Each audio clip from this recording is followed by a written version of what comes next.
Mike Harcourt, and the chair of Quest, Quality Urban Energy Systems of Tomorrow.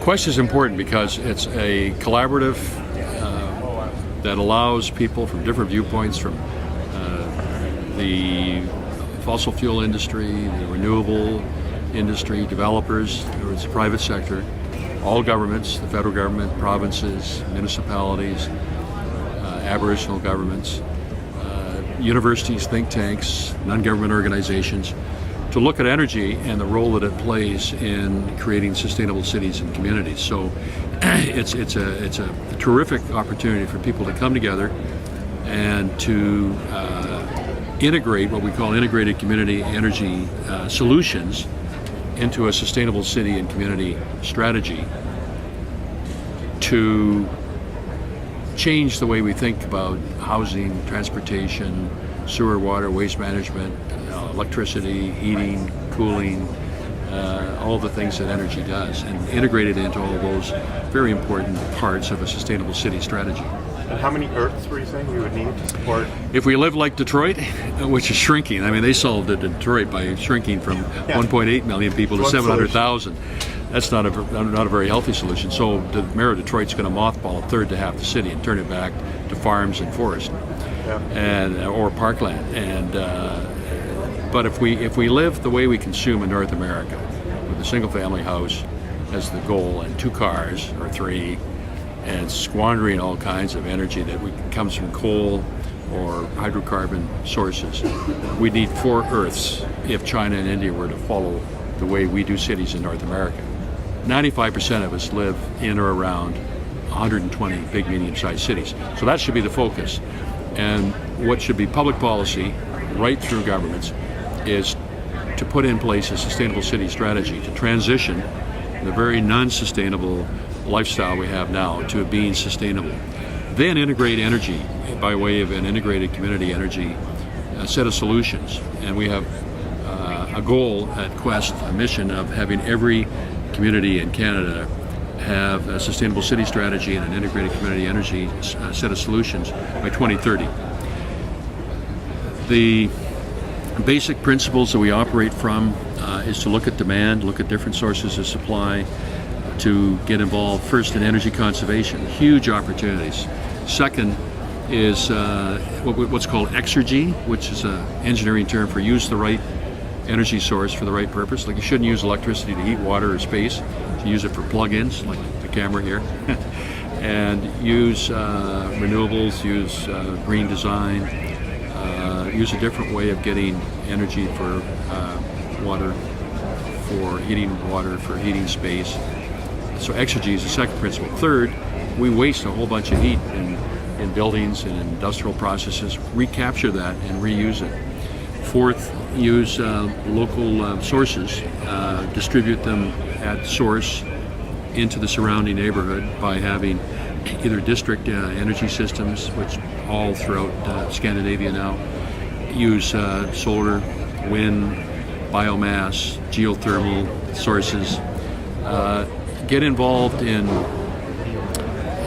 smart grids, which most utilities are starting to move to, which is a term for about 1,000 things you could do, like the smart meter program in Toronto, certain meters in buildings and houses that tell you how much energy you're using for what function, automatically regulate your appliances, regulate your lights.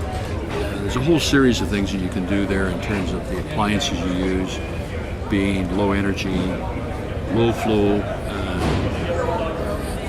toilets and showers, so you don't use as much hot water. You have hot water heaters that only come on when you need it. There's a tremendous amount of innovation that can take place in the smart grid.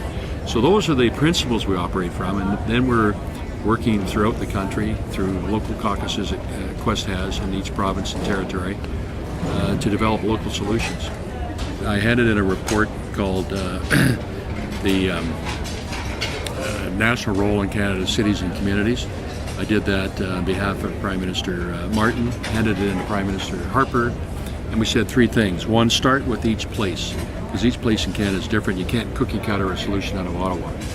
2, do a double devolution of jurisdiction and resources, which means a federal transfer to provinces because of our constitution, and then provinces to municipalities.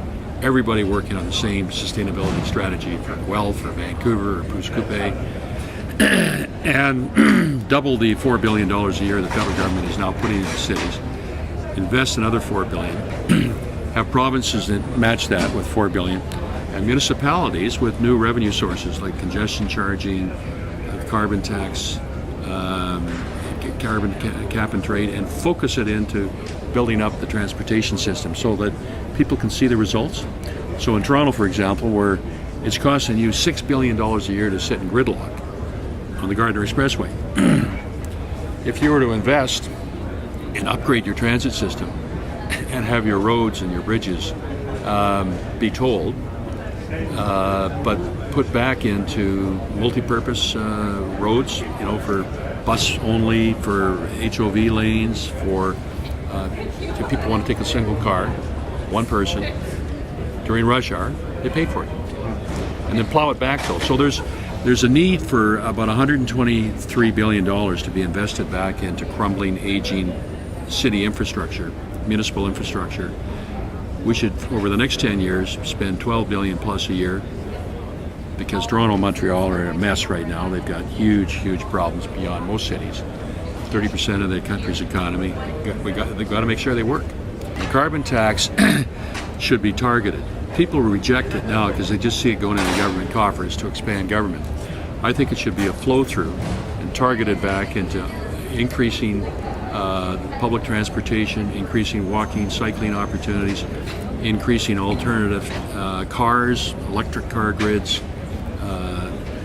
co-op car networks, and back into alternate energy approaches like renewables, local, distributive. In other words, so people could see it being invested back into the quality of life of Mississauga or of Brandon or of Surrey, just outside of Vancouver.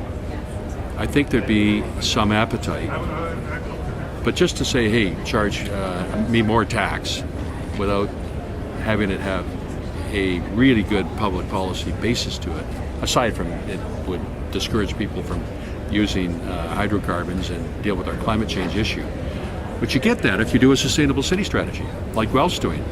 Their sustainable city strategy and their community energy plan over 20 years is going to reduce their greenhouse gas emissions 60% and their per capita energy consumption 60%. So if you link sustainability to greenhouse gas emissions and carbon tax is one of the ways to realize that, you get this virtuous circle between sustainability, greenhouse gas emissions, being competitive to attract talent, because talent doesn't want to go to a crummy city. Richard Florida creative class, which is 30% of the U.S. economy now. They're not going to go to Detroit. They're going to go to San Francisco, Boston, New York, Austin. They're not going to go to St. Louis. They're going to go to an attractive city they want to live in.